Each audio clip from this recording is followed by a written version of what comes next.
今回の産業まとめ。キム・イルソン回顧録韓国で販売中。最高裁では利的表現物扱い。有害図書扱いの可能性も。北朝鮮の故キム・イルソン主席の回顧録、世紀とともにが韓国国内の出版社から販売されて議論となっています。この書籍が北朝鮮で出版された1992年以降、韓国でも国内出版をしようとある出版社が試みましたが、事実関係の問題を指摘され挫折。最終的には2011年の最高裁判決によって、北の対外宣伝用であり利的表現物に該当するとして出版が禁止されました。この書籍は全8巻で価格は25万から28万ウォン。日本円にして約2万5千円程度ということです。現在も購入可能なようです。韓国統一部は北朝鮮の書籍搬入には承認が必要だとしていて、出版社からの事前協議や搬入承認要求は受けたことがないとしています。出版社側はこの本に対して、世界の多くの言語に翻訳出版された本、とし、この本の出版が民族の尊さを悟らせ、南北和解のきっかけになればいい。販売収益金は統一運動の資金に使用するとしています。しかし放送会の一部では国家保安法違反の可能性を提起しています。第7条、詳細や鼓舞、宣伝などに当たるということです。これに対して同調した場合も7年以下の懲役になると規定されています。さらにこの書籍は観光物倫理委員会の有害観光物審議対象となる可能性も指摘されています。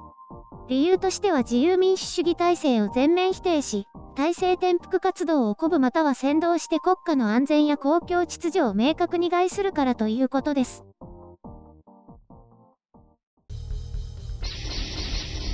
編集書簡。今回の概要、読みました。もう一人のキム・イルソン。デタラメだらけのファンタジー。様々な見方や考え方、また、韓国政府としての立場というものがあるのでしょうが、私は別にいいんじゃないかと思いますね。きちんと韓国で教育を受けた人間なら、ここに書かれた内容に頭が左右されるようなことはないと思います。ただ、韓国政府としては心配なんでしょうね。これが宣伝にまみれたお笑い本ならどうでもいいのでしょうが。私もこの本を読みました。8巻といっても膨大な量ではなくて、早い人なら1時間もかからない文字数です。ただ、これで2万5千円はどう考えても高いな。全巻をまとめてハードカバーにして2500円でも高い気がする。内容としてはキム・イルソンの子供時代から、日本が敗戦して解放されるまでの日を書いています。他ではあまり触れられない内容ですね。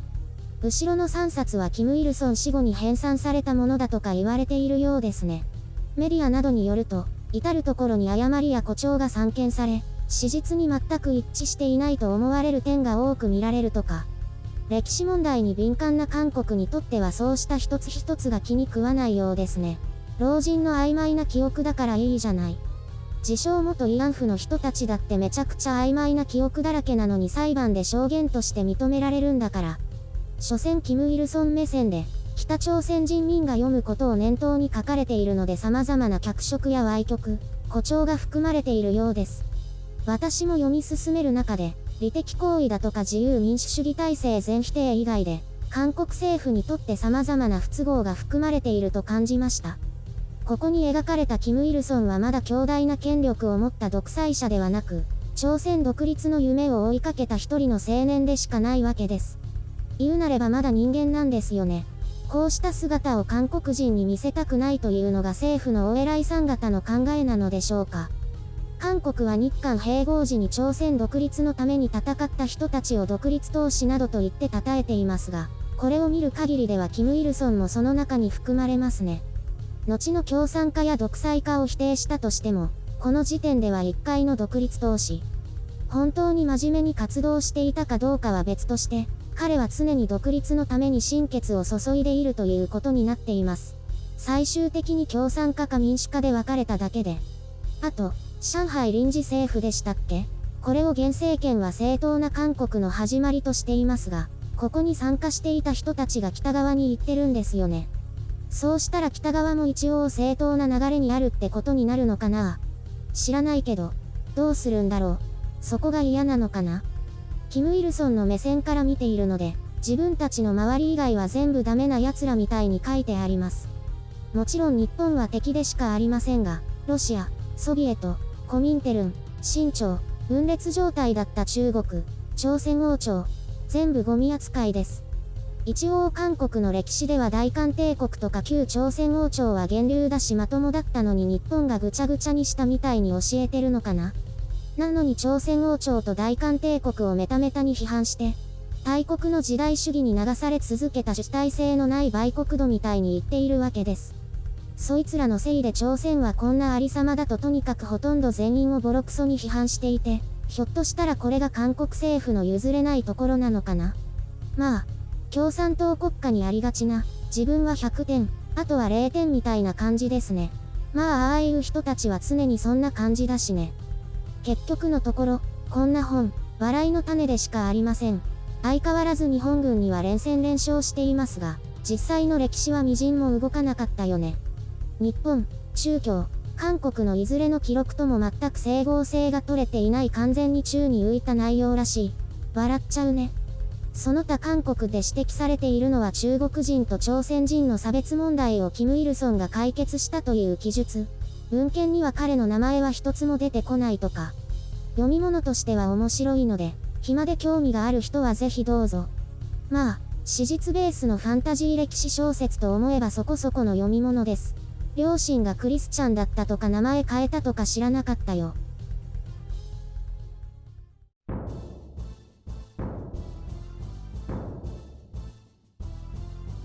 キム・イルソンっておじいさん？そうそう。キム・ジョンウンのおじいさん。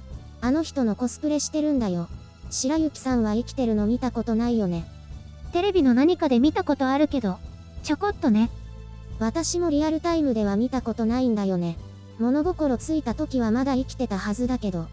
私の子供の頃の記憶は拉致被害者事件が発覚して大変なことになったって記憶かな。私もその話は子供の頃から興味あって、今も解決をとにかく願ってるよ。キム・イルソンは首謀者だからね。そっか。そう考えるとそんな人の本って感じになってくるね。確かに悪辣な北朝鮮独裁政権とは別の一面しか見えてこないとも言えるね。そういう意味でも韓国は危険視してるのかも。ゆるりんはどうやって読んだの？日本では北朝鮮の著作権は有効ではないから公開されているものを読むことができるよ。そうなんだ。じゃあ北朝鮮の映像とかも使い放題なの？そういうことになるらしいね。私はややこしそうだから使ったことないけど、日本国外だと適用されたりとかあるだろうし。なんだか複雑だね。そういうところには手を出さない方がいい。ほら、一応 YouTube はグローバルな空間だからね。日本以外からも視聴できるし。ところでどう？白雪さんも読んでみたら？なんだか難しそうだよね。でも難しい本に挑戦する時が来たのかな？北朝鮮だけに。でも、北朝鮮の人たちの本当の生活環境の方には興味あるな。来月本が出るよ。北朝鮮に駐在していた人の妻が書いた本。それは読んでみるから買ったら貸してね。英語だけどね。結構高いんだ。3000円くらい。あと、あの北朝鮮に潜入した人の映画は面白かったよ。何か北欧の国の？見た。ザ・モールね。あれはすごかったね。ああいう裏側を暴露する話を知りたいな。ここで言わない方がいいかも。ひえ。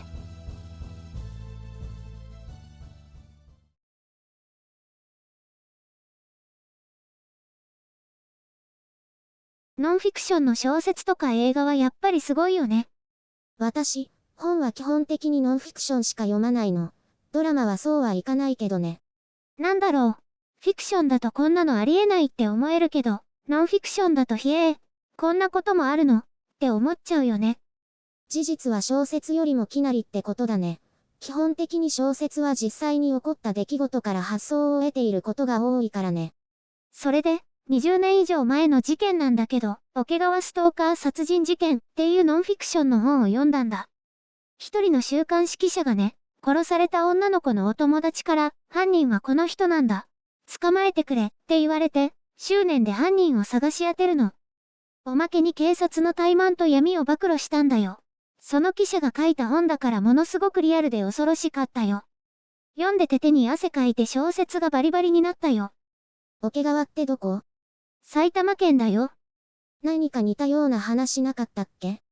それは2012年の逗子ストーカー殺人事件だよ。そっちもかなりヤバい元彼ストーカーだったよね。私が借りた本は？桶川の方だよ。ストーカーとなった元彼がなんだか正体不明で、不気味さが異常で怖かった。実行犯はお金で雇われたゴロつきチンピラさんだったけどね。あれ、お兄さんとかも関わってるんだっけ？これって。そうそう。いろいろ複雑なんだよ。それでね、世の中には絶対に関わってはいけない人っているんだよね。まさにその元彼ストーカー男がそういう人。何かそういうの聞くと男性不信になるよ。それにキム・ジョンウンもその一人だよね。一生関わってはいけない人。関わると末恐ろしい。それが分かっているのに、自ら関わっていった、ザ・モールの映画はすごかったよね。あれは皆さんにもぜひおすすめしたい内容です。私、あれ見ながらまた手に汗かいたよ。最後に、この主人公は殺されました。ご冥福を祈りますってテロップが出て終わるんじゃないかと思って本当に怖かった。